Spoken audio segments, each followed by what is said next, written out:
माता सुदीक्षा सविंदर हरदेव जी महाराज जी की जय। ब्रह्मज्ञानी बनना इतना आसान नहीं है और इस ब्रह्म ज्ञान को टिका कर रखना भी आसान नहीं है। हम सभी अपनी अवस्था जानते हैं, दासी तो अच्छी तरह से जानती है कि पूर्ण संतों ने सदगुरु बाबा हरदेव जी के पास लाने का प्रयास किया। दासी कहती थी कि मैं सरदार जी के पास नहीं जाऊंगी। मेरठ की एक दीपमाला बहन जी थी, वो दासी के पास आया करती थी सैनिक विहार में कि बहन आपने माँ की भक्ति तो बहुत कर ली है, आप जो है अब हमारे गुरु जी के पास भी चलो। पर एक ही बात कहना कि नहीं, मैं सरदार जी के पास नहीं जाऊंगी, मैं अपनी माँ के पास संतुष्ट हूँ। फिर धीरे धीरे धीरे धीरे ऐसा वायका हुआ कि कुछ जाते ही हालत बिगड़ती चली गई, शरीर की, घर की, बच्चे की। तो अब हम संत निरंकारी मिशन में सदगुरु बाबा हरदेव जी के पास लाए गए पूर्ण संतों के जरिए। क्या बताएं इन संतों का जज्बा। मालिक जहाँ अपने नहीं पूछते थे, वहाँ संत निरंकारी मिशन के संतों ने हमारा साथ पकड़ा और हमारे यहाँ नित्य प्रति कोई समय नहीं था। बस ये जज्बा था उनमें कि किस तरह से इन आत्माओं को ब्रह्म ज्ञान दिला दिया जाए, इन्हें पूर्णतः ब्रह्मलीन कर दिया जाए, तभी इनके दुख जाएंगे। ये शरीर पूरी तरह से कोई और भी मालिक जानता है। जब ऐसा होता है लंबा सफ़र, किसी परेशानी होगा, तो फिर तो अपने भी साथ नहीं देते। और दातार बिल्कुल सही है, यदि किसी और का ये समय होगा तो दासी भी समय नहीं देती शायद उन्हें, दासी भी उनसे बचती। पर यह सौभाग्य मुझे कभी प्राप्त नहीं हुआ कि मैं किसी से बचूं सेवाओं से और किसी को अपने घर से उदास भेजूं, क्योंकि इन्होंने मुझे संभाल के रखा है और मेरी संभाल कर रहे हैं मालिक। तो बहुत प्यारा सा इन्होंने जीवन दिया है परमात्मा ने। ऐसे ही जब ब्रह्म ज्ञान की दात हमें प्राप्त हुई तो हम निरंकार में हो गए। आसान तो नहीं था ये। भक्ति बचपन से जिज्ञासा पूर्ण हो रही थी। किसी को तो ऐसा ध्यान है कि बस हर पल भगवान को ढूंढना। मम्मी कहती थी राम राम बोलो, राम को ढूंढना कि ये श्री राम भगवान कहाँ हैं, कहाँ इनके दर्शन हो सकते हैं।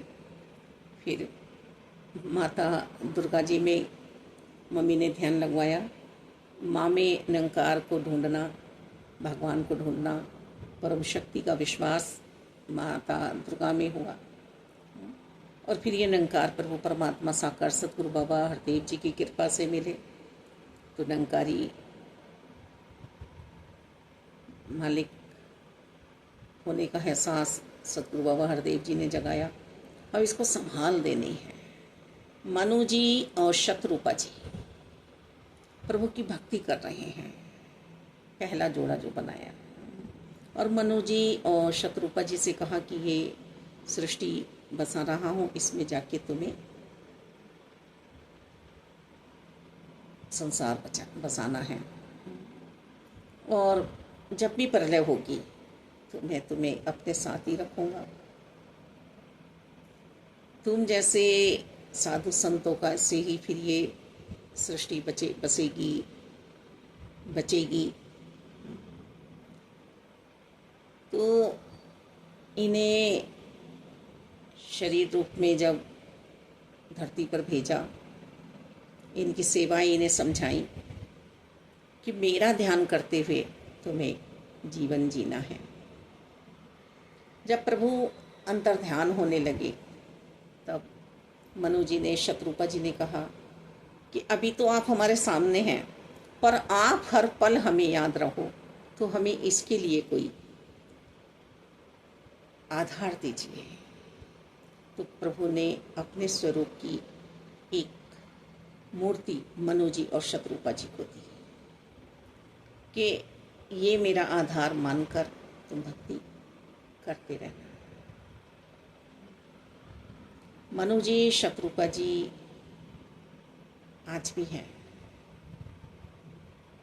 आज स्वयं निरंकार प्रभु परमात्मा ने समय पर सदगुरु माता सुदीक्षा जी को भेजा है हमारे बीच, और गीता जी में भी समझा रहे हैं कि समय पे आए हुए किसी तत्ववेता से मुझे जान देता है, जिसने मुझे पहचाना हुआ है, जो मेरी भक्ति कर रहा है। जैसा जैसा वो कहे अर्जुन ऐसा ही ऐसा यदि जीव करेगा तो मैं प्रसन्न होगा, और निरंकार रूप में जो मुझे प्राप्त करेगा उसी में मुक्ति प्राप्त कराऊंगा। अज्ञानियों की तरह से जो भटकेगा कभी इधर कभी उधर, वो संसार की चक्की में पिसता रहेगा और आता रहेगा। कबीरदास जी भी कह रहे हैं, कीली के संग रहे सटा जो वो दाना बच जाता है। ये जलती गलती दुनिया अंदर सब भस्म हो रहे हैं। तो ये आधार जो सतगुरु बाबा हरदेव जी ने हमें दिया, ब्रह्म ज्ञान की दात, वो तो हमारा क्लास में एडमिशन हो गया। फिर हमें 5 प्रण भी समझाए गए ब्रह्मज्ञानी होने से पहले कि यदि ये ऐसा कर सकते हो तुम, तब ये जीवन तुम्हें मुबारक है। संत निरंकारी मिशन में ब्रह्म ज्ञान की दात प्राप्त कराते हुए, प्रभु के दर्शन कराते हुए, एहसास कराते हुए, उससे पहले हमें अंदर से एकता भी प्रदान की जाती है कि हम अपने तन मन धन को परमात्मा का समझें। नहीं तो हम विभाजित ही रहेंगे, ये मेरा है तन, ये मेरा है धन, ये मेरा है मन। इसे प्रभु का समझकर ही उपयोग में लाना है, सेवा में लाना है, और सेवा भी हमें निष्काम भाव से करनी है।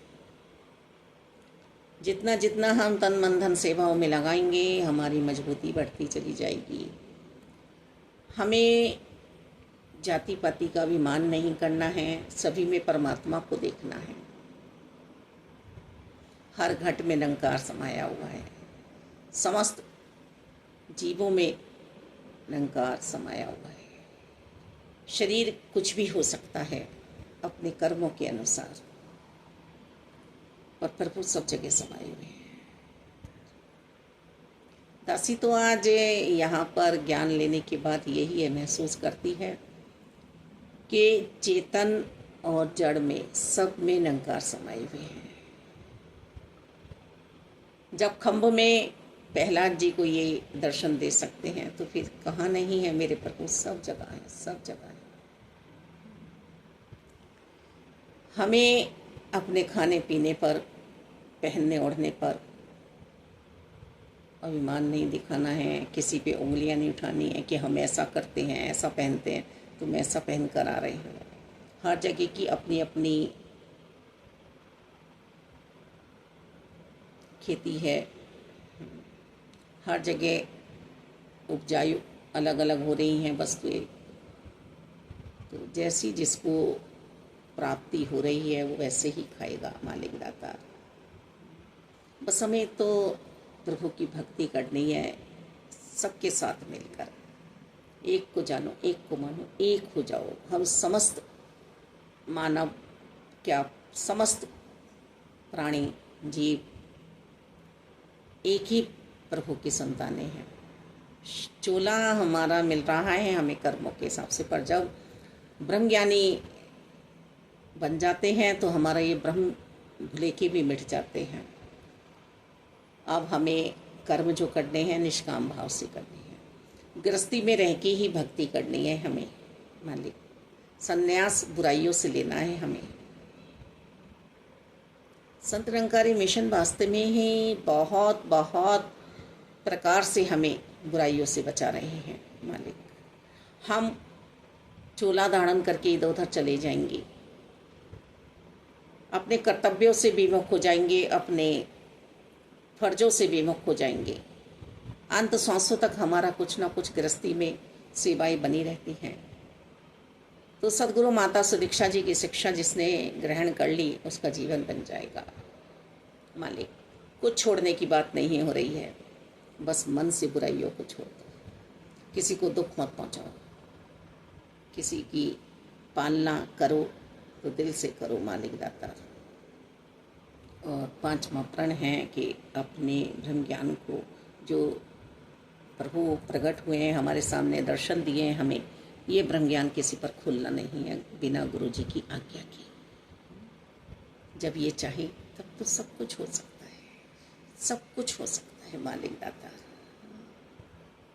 तो ब्रह्मज्ञानी बनना आसान नहीं है। ब्रह्म ज्ञान की दात प्राप्त करा दी कि ये निरंकार है, सबका सत्कार करना है, सबको प्यार देना है, मानव चोले में आई हो, मानवता से नाता जोड़ के रखना है।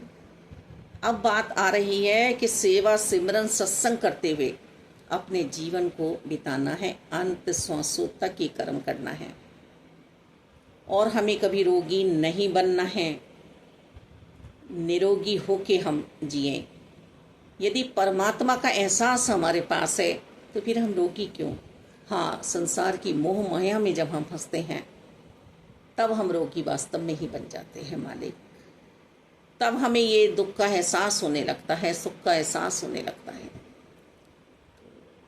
इसीलिए हमें ये सेवा सिमरन सत्संग के लिए बारंबार प्रेरित किया जाता है, प्रेरणा दी जाती है मालिक। हमारी सदगुरु माता जी स्वयं ही करके दिखा रही हैं सेवाएं कि तुम नित्य प्रति निरंकार के साथ जुड़े रहो, निरंकार न बिसर जाए। निरंकार के बिसरते ही सिर्फ फिर हमारा सरनेम रह जाएगा, हम कहेंगे हम निरंकारी हैं, हमारे कर्मों में वो बात नहीं आएगी, हम रोशन मीनार नहीं बनेंगे, हम प्रकाशित नहीं हो पाएंगे। क्योंकि जब मेरे ही अंदर शक्ति नहीं है तो मैं किसी को क्या एनर्जी दे पाऊंगी। मैं ही जब रोगी हूँ तो किसी को क्या समझा पाऊंगी कि मेरे साथ निरंकार हैं, परमात्मा हैं। तो रहमत करो, कृपा करो दाता, जैसा सतगुरु जी जीवन चाह रहे हैं ऐसा जीवन बन पाए और सभी निरंकारी संत महात्मा बहुत प्यारा जीवन जी रहे हैं, खुले दरबार हैं मालिक दातार। सतगुरु जी का जो भी विचार भाव आए उसे हम हो समझें। आप बड़े ही पालन करता है सब, दासी भी पालन कर पाए। धन्यवाद जी।